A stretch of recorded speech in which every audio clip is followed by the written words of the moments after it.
Nere osabak eta danak ibili ziren hemengo movimentuarekin bat egin da, baina inoiz ez dute komentariorik egin.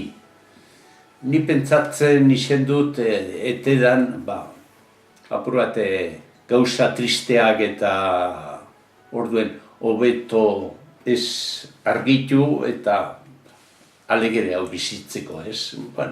Horrelako pentsatzen du nik. Osabak ere egon ziren batallon ezetan preso? Ez dakit, ez dut uste.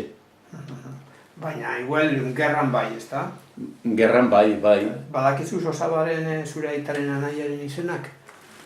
Bai, Antonio zan, eta gero Bittor. Bittor egon zan, amendik Otxandiotik nazional pasatu zirenean gerua eraman zuten, eta Valentzian egon zan, eta kontatzen zidan behin,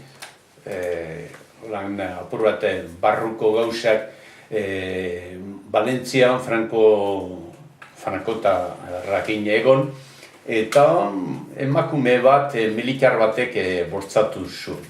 Eta orduen juizio egin zioten eta fusilatu behar. Eta tokatu zaion bera beste batzuik batera. Eta alegin jo zuen dirua ordaindu bati eta bere ordez beste bat jarri gaitzen. Ez zuen arlo horretan apur bat parte hartu nahi.